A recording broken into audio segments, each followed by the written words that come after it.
behavioral issues in the classroom. I know you don't even want to think about this right now because it is summer and you're not ready to go back to school. So I wanted to give a few insights as to what I have done in the past that has helped in regards to my behavioral issues. One of the things that I always ended up getting is I always ended up getting what I would refer to the students who cause a lot of issues within the classroom.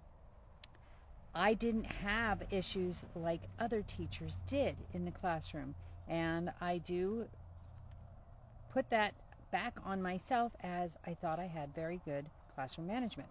So, how I always started off the year, you always have to start the year off strong, tough, strict, to set what you need to do, the guidelines you want the students to do, the rules you need them to follow. Of course, they have a handbook. Now, mind you, I taught high school students.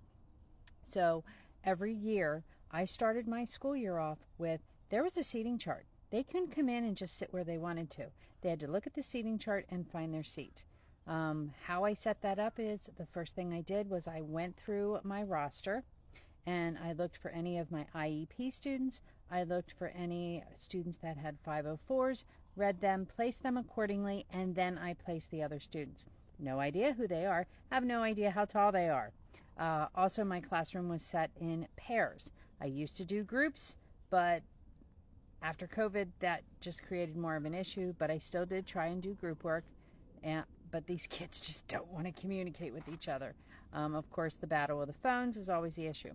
So, of course, I introduce myself, go through the, general syllabus. I'm not reading everything to them. They were high school students. They're capable of looking at things. And then I always shared something personal about myself, and I shared a video. And what I did was I went skydiving in 2018. So when I did that actually happened before my stroke. And if you don't know who I am, I'm Michelle, if you haven't been following me. So I show them my skydiving video, and then I go around and ask them, is this something you would do? After I've shown that video, because most of my students were like, oh my gosh, I can't believe you did that, So that's how I always started my school year off. I started with something that was extremely challenging and left them know it doesn't matter how old you are, you can still do it. You just got to put your mind to it. So that was beneficial to me. I didn't have issues like other teachers did with students.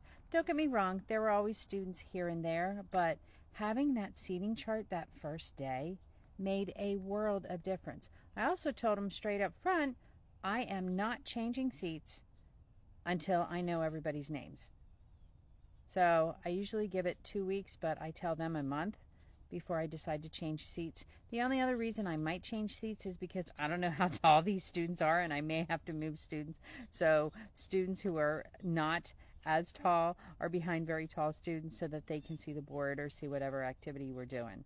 So I hope this added value for you. I hope this was helpful and gives you something to think about for the new school year.